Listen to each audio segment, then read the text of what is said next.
ماتش جديد ديال المنتخب، ولكن باقي تنشوفوا نفس الاخطاء القديمه.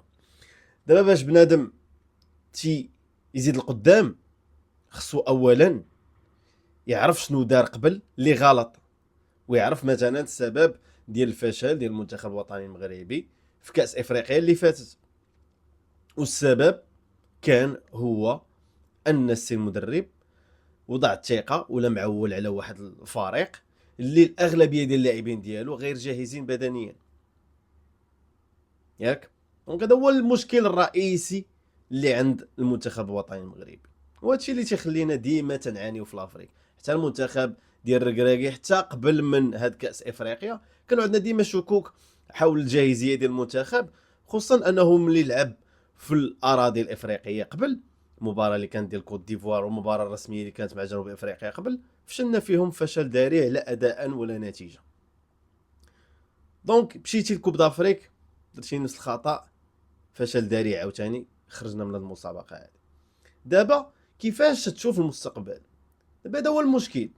حنا مع البقاء ديال الركراكي وبغينا خصنا واحد لا ستابيليتي في المنتخب، هذه هي واحد الحاجه اللي كانت ديما ناقصانا. مدرب كنعطيوه فرصه ديال كوب دافريك باش يدير والو، تنحيدو نعاودو نجيبو مدرب جديد تيدير نفس الاخطاء، والسلسله كتبقى غاده غاده غاده، وهادشي خلانا ما شفناش منتخب اللي تيحقق مثلا شي انجاز افريقي قبل. ولكن السي المدرب ملي كتجي عاوتاني وما تتعلمش من الاخطاء ديالك، تجي عاوتاني مباراه اخرى تدير عاوتاني نفس الغلط، فين غاديين حنا بهذا الشيء؟ اول حاجه زعما قبل هذه المباراه ديال زامبيا هي الاختيارات والجاهزيه ديال اللاعبين. ماشي مشكل انك كاع المنتخبات كتلقى عندهم المشكل، لاعب عندك مهم جدا ما جاهز بدنيا، ولكن انت تبقى عندك مهم. ولكن باش يكون عندك ماشي واحد ماشي جوج، ثلاثة أربعة خمسة د اللعابة اللي ما جاهزين بدنيا وانت مازال معيط ليهم ومازال ملعبهم كرسميين، هذا مشكل كبير. هنايا تندوي على نايف اكرد اللي كان عنده مشكل، اللي اخر مباراه لعب ليه كانت في مارس. هنا تندويو على عطيه الله، هنا تندويو على اوناحي. هادي واحد لا ريمارك. وتا زياش تا هو ديما ما جاش بدنيا، زياش في هاد العامين هادي الاخرى ديما تيلعب ماتش وتيريح ثلاثه، تيعاود يلعب ماتش وتيريح ثلاثه. دونك كمدرب خصهم يكونوا عندك واحد الخطط بديله، ولا صافي خصك كاينين شي لعابه ما تبقاش ديرهم هما لا باز ديال الفرقه كما درتي مع بوفال. وشفنا كيفاش منتخب بان بلا بوفال، قلتي حكا داك جوكر في الاخر، وملي غاب شفنا واحد الجزء كبير ديال الاداء الهجومي ديال المنتخب ضاع معاه. دونك خصنا نتعلموا من الاخطاء ديالنا القبل باش اننا نزيدوا القدام، باش اننا نكونوا احسن في هاد لاكوب دافريك الجايه اللي تنبازيو هادشي عليها. اما لاكوب دو موند ولا هاد الجروب هذا اللي حاطينك فيه في المتناول، ضروري خصك تدوز منه. والحاجه اللي بوزيتيف اللي شفت البارح مباراه هي اننا بعدا ربحنا الماتش، هذه هي الحاجه بوزيتيف. داكشي الاخر كلشي الاداء والرسم التكتيكي، المهم هادشي اللي غندوزو ليه، الحلول، المنظومه الدفاعيه، كاع هادشي هذا كامل بقى محض شك ديال الجماهير واللي من حقهم. المهم اختيارات والجاهزيه هذه اول حاجه تنظن خص اي منتخب ولا اي فريق خصو يستند على الجاهزيه كاول عامل. وبيان سور كدير واحد لي زيكسيبسيون مع لعابه اللي اكسبسيونيل ولا لعابه اللي مهمين عندك. بزاف الناس مثلا غادي يلوموا سيس على الهدف. سيس ماشي هو الملام على الهدف، وسيس مهم جدا في المنتخب. هذه واحد لا طوندونس ديما تتعاود في الكره، فريق تيفشل كنمشيو لذاك اللي كبير فلاج، هذا هو السبب. صافي يضخ دماء جديده وهذه والشباب ماشي الحل هذاك. الناس باش كيديو لي كوب، باش كيديو لي تورنوا بالخبره، خصوصا في لافريك الخبره مهمه جدا. هادشي ما تعنيش على ان اللاعب الا ما كانش جاهز حنا نعولوا غير على الخبره، مي اللاعب حتى هو راه جاهز. وتنظن حتى السعوديه والطقس ديال السعوديه الا كان لاعب جاهز وتيلعب ديما راه تقريبا نفس الجو ديال لافريك. واذا كان لاعب جاهز بدنيا تما غادي يكون جاهز بدنيا مع المنتخب. دونك ما تبقاوش تقلبوا على داك كبش فداء. سايس ماشي هو المشكل، المنظومه الدفاعيه كامله فيها مشكل. وهنا غادي نرجع واحد الهضره قال بورزوق في البودكاست ديال كره في 90 اللي تنحييهم من هذا المنبر هذا وانا فان ديالهم. الحل الوحيد عند المنتخب هو اننا نلعبوا بثلاثه اللور، وهذا تيبان لي واحد الحل مهم وحل اللي تنظن غادي يحل لينا هذا المشكل هذا الدفاعي، انه مشكل ديال المنظومه. اصلا عندك مشكل انك ملي تلعب بدو ستوبور غوشيين، هذه هي الاولى اللي هما اكرد وسايس، ديجا مشكل ياك. دونك تنشوف ان ملي غادي تلعب بثلاثه في الديفونس واللي غادي يكون القائد فيهم هو سايس، لان في الديفونس بالنسبه للناس اللي غادي يقول لك سايس مهم بزاف انه يكون عندك قائد. ومثلا حتى شفنا قبل انا تيجيني هذاك تا هو كبش فداء لحتي العافيه ابقر اللي تيلعب مع الافيز وتيقدم اداء مقبول جدا، جيتي ديك النهار لعبتي مباراه وديه مع اكرد راه ما عطيتيش فرصه كافيه. مثلا تنظن انه كون لعب مع سايس بالشخصيه ديالو القياديه وتيقيد كاع اللعابه وتيعاونهم باش يديروا ماتش مزيان، تنظن كانت غتفرق شويه. الشخصيه ديال نايف اكرد باقا ما وصلاتش لذاك لو ستاج، دونك ماشي تبني على غير هذيك المباراه وتقول صافي راه باقي ما واجدش، لا. مثلا انايا خصوصا انك لاعب في تيرانك، خصوصا ان زامبيا ولا المدرب ديال زامبيا حتى هو دار معاك المزيان وسهل عليك المباراه وباقي تتخلعهم المنتخب ديال كوب دي موند، واللي باقي الفرق راه عايقين بك بحال المنتخب ديال جنوب افريقيا. وسمعنا التصريح ديال المدرب اللي كان في كوب افريقيا قال لك ساهل ومحفوظ شنو تيدير. وهذا هو المشكل وهادشي اللي خايفين منه في لاكوب دافريك الجايه، هي اننا ما شفناش شي حلول تكتيكيه جديده. باقي لاعبين بحال التيران ميل في الجهه اليمنيه، حنا لاعبين غاب حكيمي وناحي اللي تا هو واخا غير جاهز ولكن المهم قدم اداء جيد البارح كتلعب به وزياش. ومشكله دابا تا دياز تا هو مايلين لهاد الجهه هادي، في حين هذيك الجهه اليسرى خاصها تبقى معزوله كليا. حنا تنلعبوا ديما بتيران ميل، بريمير ميطا ميل في اليمنيه، دوزيام ميطا شويه غادي نستندوا على الاداء الفردي ديال بن صغير ونميلوا عاوتاني لهاد الجهه هادي، نبقاو نديروها نبقاو نلوحوا لي كره. لا، خص يكون واحد التوازن وخص تكون عندك واحد تنوع في الحلول الهجوميه. تا داك لاطاكون اللي ديما تا هو تيكون كبش فدائي لان الجمهور ما تيشوفش المباراه من واحد الكوتي تكنيك، تيقول لك انا السيد تيماركي مع اشبيليه تيجي عندك ما تيماركيش، راه ما تعطيش الفرصه انه يماركي، ما تعطيش الفرصه انه ينجح. كتحطو تمايا بوحدو في البوانت، انت اصلا عارف ان الفرقه اللي غتلعب معاها راجعه لك اللور، تيولي هو كيشدوه دوك لي ستوبور جوج كونتر واحد. حتى لي سونطراج ما فهمتش، بحال ما عارف بحال اول مره تيلعبوا كيبقاو تيلوحوا وهو بوحدو. كيفاش هو ديما غادي يتوقع داك المكان ديال الاسقاط ديال ديك الكره ديما، راه ما يمكنش. وحتى ملي تيديرها راه وسط جوج، هادشي كامل تيخلينا ما عندناش حلول هجوميه متنوعه. الا ما درناش دوك لي كومبيناسيون ما بين حكيمي زياش واناحي ودابا دخل معاهم حتى دياز ما غاديش نمشيو. وديما الفرقه كامله ديالنا تترجع اللور، تتاخذ اللور في تيراننا وعاد غنطلعوا بها، راه ما يمكنش. راه ما يمكنش يكون هذا هو الحل الهجومي الوحيد اللي عندك، ان هذا هو الوحيد اللي كنشوفه كيتكرر. الا كان هذا هو اللي عندك بوحدو سهل ان الخصم انه يحدو. مثلا غتلعب ليا كومبيناسيون جوج ثلاثه كتشوفهم تي ابويو عليهم، تيهرسوهم، تيضربك، تيهرس لك لو ريتم ديالك، صافي وسير عاوتاني عاود من جديد. وشفنا راه نفس السيستم لعبنا باخر مباراه رسميه تنافسيه في كوب دافريك كونتر جنوب افريقيا. جنوب افريقيا عرفت تحتويك، دونك خصو يكون عندك دي بلون بزاف، خصو يكون عندك واحد بلون ا بي سي دي. مثلا كنلعبوا هادي هذا واحد العنصر مهم جدا اللي ما خصناش نخسروه. وتنظن هذا الشيء هذا اللي مخلي الركراكي مازال تيعول على اوناحي، واخا اوناحي غير جاهز بدنيا وما تيلعبش مع اولمبيك مارسيليا ياك.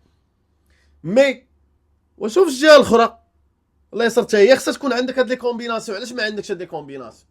هاد الشيء علاش كاين مدرب، وهاد الشيء علاش خص يكون واحد العمل تكتيكي ديال المدرب. خدم الجهه اليسرى حتى هي. وعاد عرضيات، خصك تلوح العرضيات المناسبه لاطاكون اللي تتلعب به انت معول عليه. شدينا الكره مثلا بريمير ميطا، شدينا الكره، شحال ديال الفرص خلقنا؟ ماشي بزاف، خلق شي 2 فرص ولا 3. دونك هذا مشكل كبير عندنا، وهادشي راجع لهاد لي بوان اللي قلت لكم. دونك خصك تخلق فرص كبر.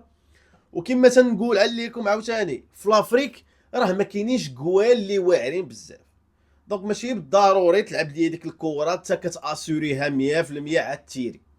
هذا تا هو واحد لو بوين مهم جدا، وهذا الشيء اللي تنقول لكم ما تنشوفوش واحد التطور في الاداء العام ديال المنتخب. الشكل التكتيكي ديما عندي عليه مشكل عاوتاني. ما تنحمل ان دابا تفرجت حتى في الندوه الصحفيه ديما تيرجع لكوب دي موند. كوب دي موند عامين هادي باش داز اصاحبي، نسى عليا كوب دي موند، باقي تعاود تجبد لنا كوب دي موند. الله يتا المرض وحق الله. ما علينا، الشكل التكتيكي اخا رجعوا معاك اللي لعبتي فيه كوب دي موند اللي يعطيك واحد التوازن، هي 4-3-2-1 ولا 4-3-3. مشكل ماشي في الشكل التكتيكي، مشكل واش الفريق متوازن. بحال مثلا هذاك البيت اللي تماركا علينا، اللي شفت بزاف الناس لامو بونو توقعها في الجهه الاخرى، هذه كتحسب المهاجم لعبها لي في البروميير بوطو ولعبها بلاصتها مزيان، بيت السلام عليكم، شي طرف الكره عادي، ماشي خطا ديال بونو. باش يكون هذاك الاختراق بديك الطريقه اللي ديريكت واللي سهله، هنايا تنكواشنيو عاوتاني ولا تنطرحوا علامه استفهام على الشكل الدفاعي. ملي كنقول الشكل الدفاعي انك تتلعب اكسبوزي بدوك الجوج لي ستوبور، واحد فيهم كبير وواحد فيهم ما لعبش. وحنا عارفين في لافريك ديما لي زاتاكون غادي يكونوا بهاد النوعيه هادو اللي تيجريو، اللي عندهم السبيد. دونك ما تنظنش ان الجمهور غادي يضغط في كوب دافريك وغادي يخلي هذا المهاجم ما يبقاش سريع. الجمهور غادي يدفعك نتايا ملي غدير، ملي غتكون كدير لا بريسيون ولا كتهاجم ولا كتهاجم من اليمين من اليسار، كدير لي كومبيناسيون ديالك في الجهه اليمنى وفي الجهه اليسرى.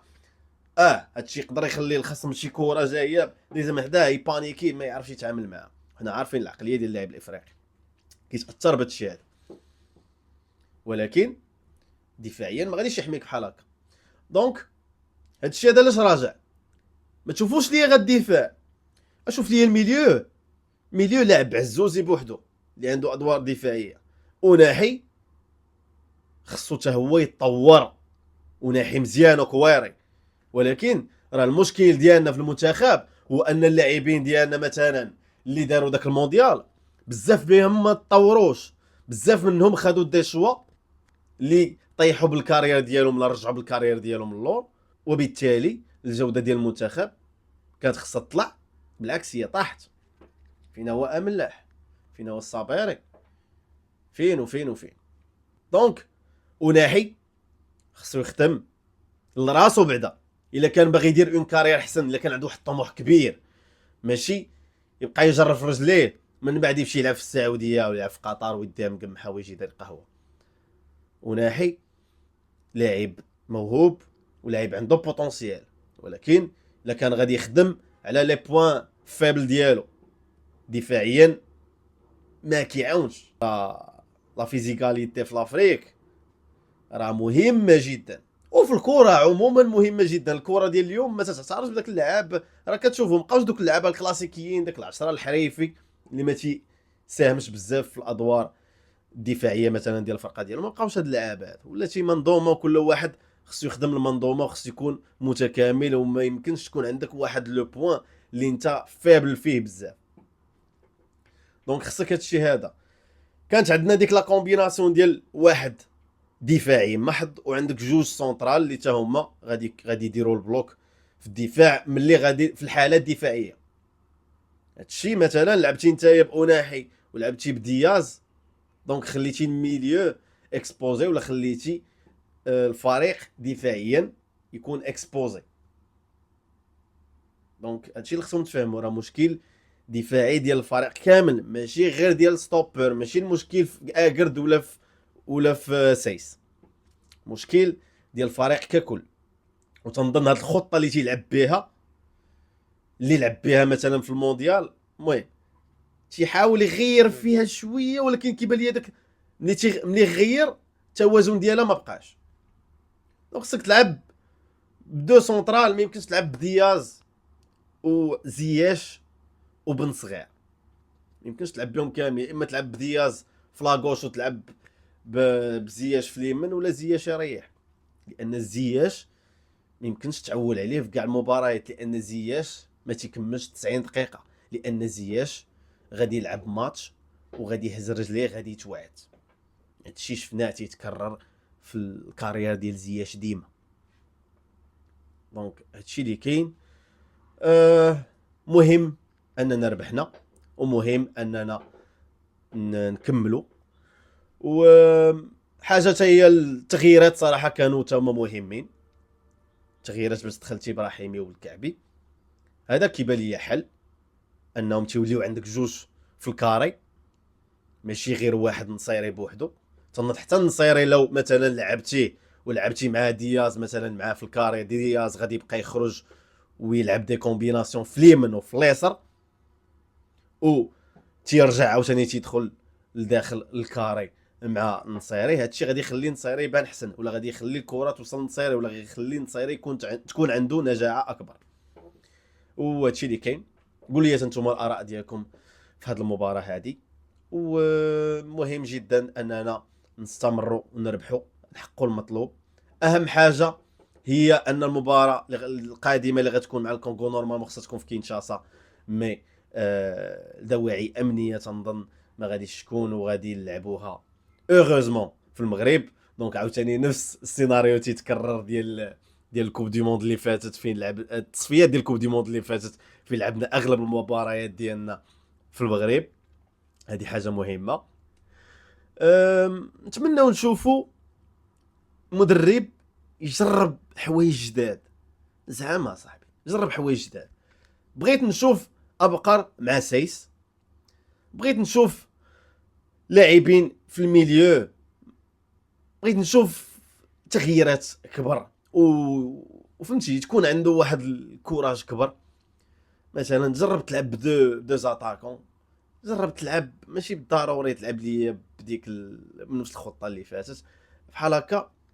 وهذا الشيء هذا تنظن ما غاديش يغير بزاف الفرقه، وما غاديش ياثر بزاف على النتيجه. وحتى الا بان لك كاين شي خلل غادي تقدر تشونجي، مي الخلل تيبان لي ديما كاين حتى لو بقيتي على نفس الرسم التكتيكي.